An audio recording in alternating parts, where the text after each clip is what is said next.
So I'm celebrating my 5th year in business this week. So what better video can I provide you as a fellow small business owner or somebody thinking about starting their own business? My 5 biggest lessons I've learned over the last 5 years.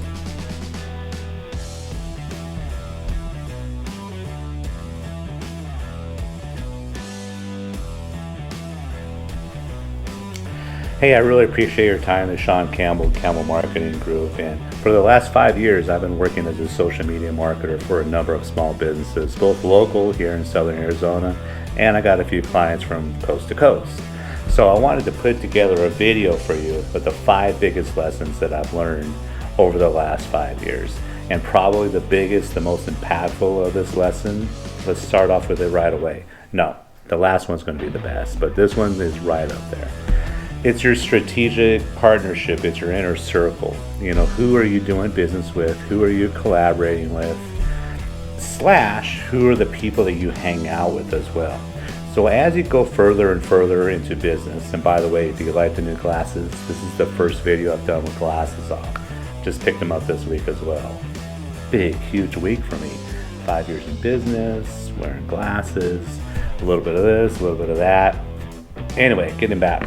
Strategic partnership. I mean, if you're gonna, like I collaborate, for example, with people that do website design and SEO, Google AdWords, and some other stuff that complement my services, or maybe I complement theirs, right?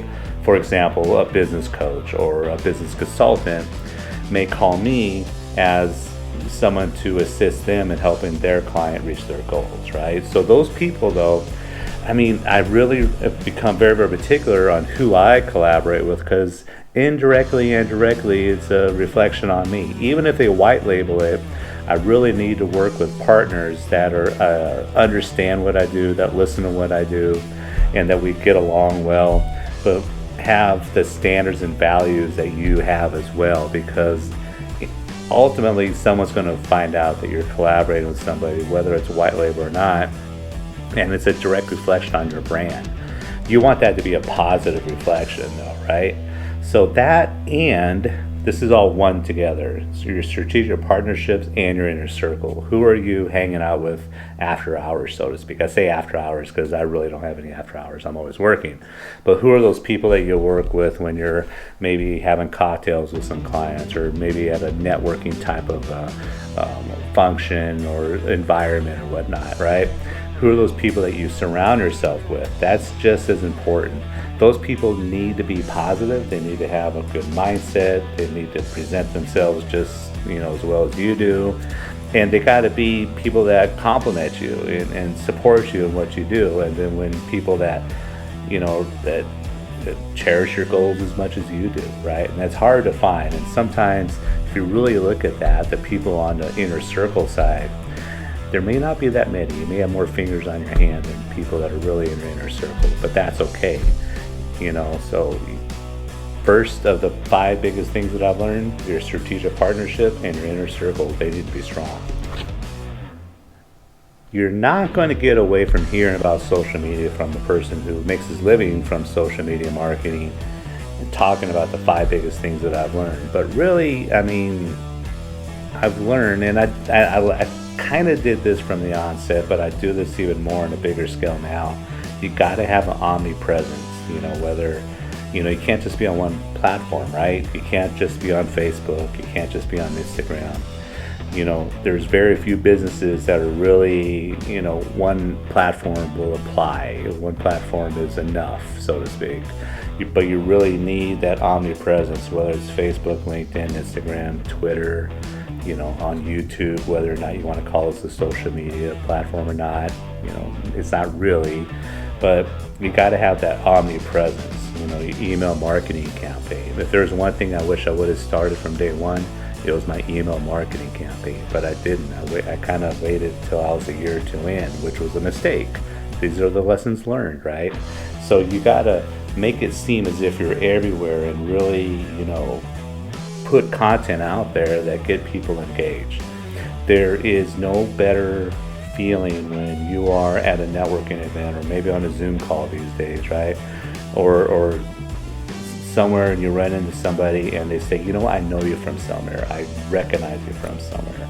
And that and that you've never met them, but they probably saw you on LinkedIn or one of these videos or somewhere, and it's you're doing your job, right? You need to be your own social media agency unless you hire somebody, right? If you're not going to hire somebody, you got to be your own social media agency, and that should be at the top of the list. That's even before whatever you do. You got to present yourself everywhere. You got to experiment, use video, do lives, create that omnipresence so it seems as if you're everywhere. And in doing so, you can't worry about what people think, okay? No one else is paying your bills than you are, right? Create that presence, be everywhere, and be on more than just one platform, okay? The third biggest lesson is that I really believe you got to think with the end in mind and make those decisions that you have to make every day with the end in mind. There's not a major decision, or even some of my smaller decisions, that I don't think without the end in mind.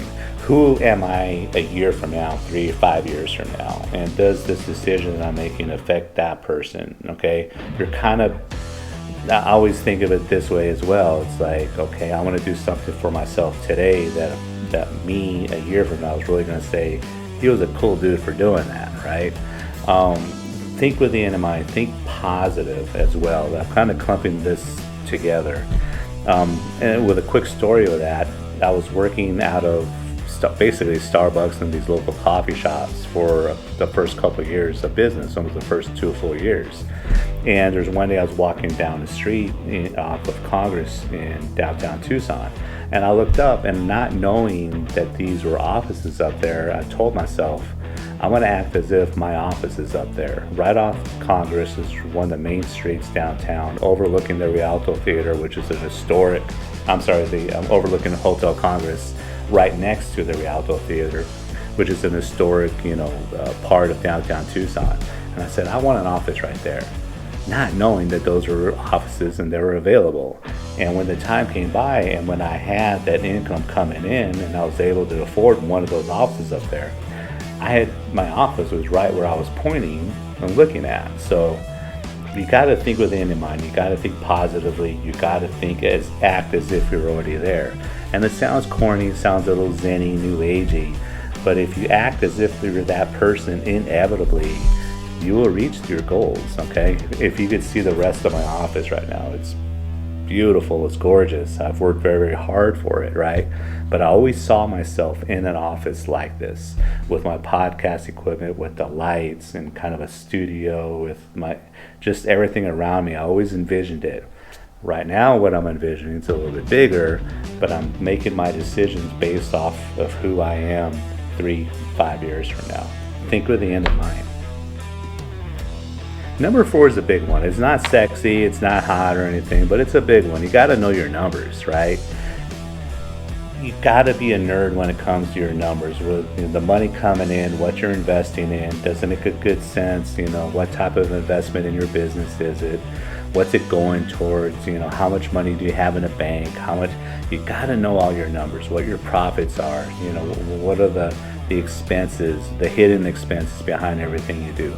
How much is your time worth, right? When you're thinking about invoicing something that's going to take your time, what's your time worth? How many people are going to answer that? If I was to ask, I need an hour of your time right now, how much would you charge me for that hour? And what do you base it off of?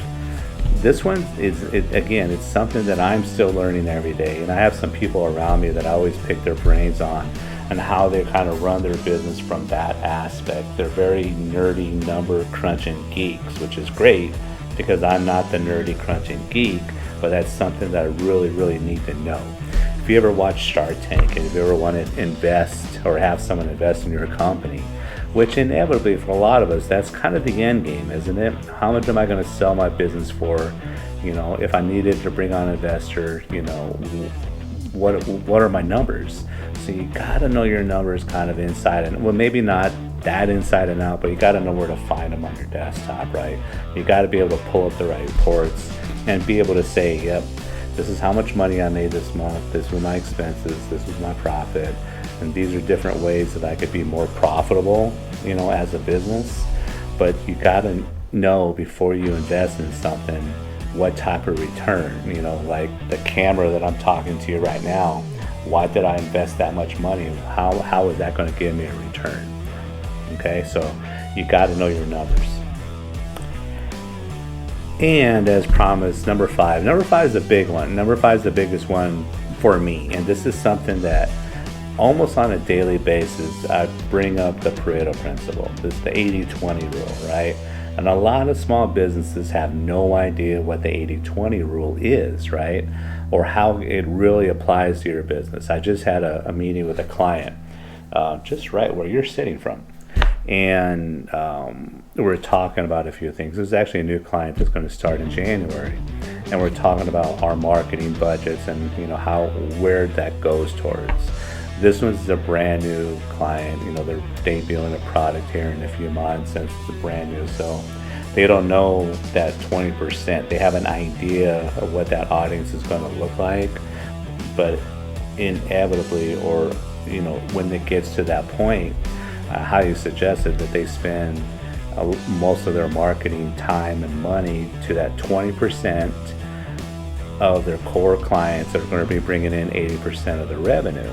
And that's true for every single business, give or take a few percentage points on both sides, but about 20% of your clients are going to bring in 80% of your revenue, no matter what business you're in, right?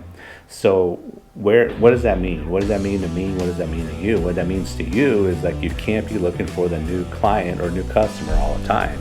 You need to invest in your current client base. You need to invest in your customers and build that rapport. There is nothing worse than losing a client. I hate losing clients. So most, if not all of my marketing time and budget, just about every single penny and every single second that I have that I could spend with a client, I'd much rather do that than out always looking for new clients. Well, how do I bring in new clients? Well, my clients really, the word of mouth is one. Social media is another, and doing stuff like this and doing videos and value and informational type of posts on Facebook. My brand is just out there. I've hardly ever run any lead generation type of ads on Facebook for my own business because I want to grow very, very methodical, and that's always been my trend, right? If I were to bring in a ton of new business right now overnight, if someone said, do you want to double your business overnight? I would say no, because I would probably lose a lot of business that I have right now, not being able to keep up with the new business. So what's the point of doing that, right? I'd rather grow steady, methodical, and be profitable on the way and not lose a client, as opposed to just like growing straight up, right? But I always apply, most of my time and efforts towards retaining and letting my customers know how much I appreciate them, and investing any of my marketing budget into them, because I want to keep that core 20% that brings in about 80% of my revenue. The trick is, and honestly, I think of everybody in that core, right? I could tell you what my, core client base is, but really I kind of treat everybody as if they are in that core, regardless of how much money I earn from them. So everybody gets the VIP treatment, from me, right? I treat each one of my clients as if they're the only clients I ever would want and never have. I would rather keep all my clients forever and not lose any. I know I'm going to grow that way. So the 80-20 rule, you need to apply it. You need to invest into ways in your marketing dollars into retaining that 20% of your customer base that's bringing in 80% of your revenue, and not always be looking for the new client. Okay, you need to do that. So those are my 5 big lessons that I've learned over the last 5 years, and in 5 years, stay tuned, because I'll give you the 10 biggest lessons. Well, how about if I give you 6 after 6 next year? But anyway, if you are a client of mine or have been following me, if you subscribe now. I really appreciate your support. It's been an unbelievable last 5 years. I've learned a ton. I've given you the 5 biggest lessons that I've learned, and I look forward to serving you in the future videos to come. If there's any comments or any questions you have about the 5 things that I just shared with you, put them in the comments below or shoot me an email that you see in the description, and I look forward to it. And remember, if you want to do what you got to do, then you got to do what you got to do.